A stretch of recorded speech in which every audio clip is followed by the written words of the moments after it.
Darbhanga CM college के पत्रकारिता के छात्र छात्राओं ने किया field visit. Course coordinator doctor RN. Chaurasia के नेतृत्व में 22 छात्रों ने स्थानीय चंद्रधारी तथा लक्ष्मेश्वर संग्रहालय का किया निरीक्षण।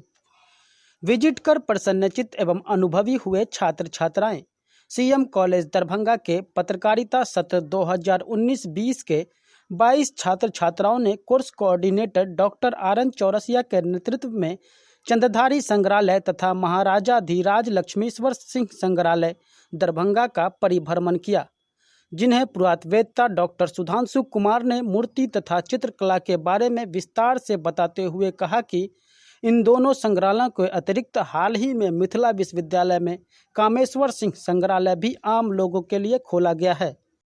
आज ये हमारे साथ हैं सीएम कॉलेज दरभंगा के पत्रकारिता के छात्र छात्राएं जो सत्र 19-20 में नामांकित हुए हैं।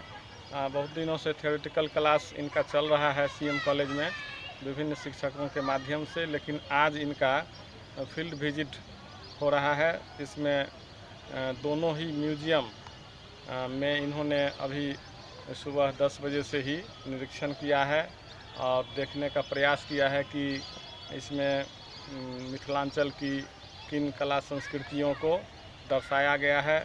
अभी हम लोग चंद्रधारी मिथिला संग्रहालय के कैंपस में हैं और यहाँ छात्रों ने जो भ्रमण किया है, बहुत सारे छात्रों ने नोट किया है क्या क्या है इसमें।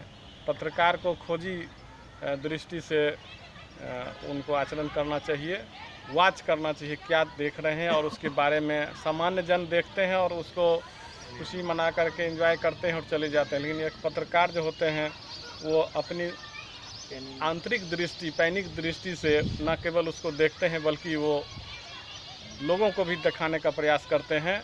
आज हम लोग यहाँ कैंपस में हैं और विभिन्न तरह के जो यहाँ काठ की बनी हुई मूर्तियाँ हैं, विभिन्न तरह के धातु की मूर्तियाँ, संगमरमर की मूर्तियाँ और जो दैनिक उपयोग में आने वाले सामान हैं राजे महाराजे के समय में, वो सारे इन्होंने देखे हैं। विभिन्न तरह के हथियार देखे, सिंहासन देखे महाराज के और पालकी को देखा, डाइनिंग टेबल देखा, विभिन्न जानवरों के चित्र देखे जिसमें नेचुरल सीन, बाघ शिकार की मुद्रा में किस तरह होता है, हिरन किस तरह जब उसके पीछे शिकारी जानवर होते हैं तो भागता है अपने बचाव के लिए। इन चीज़ों को देखा है बच्चे ने।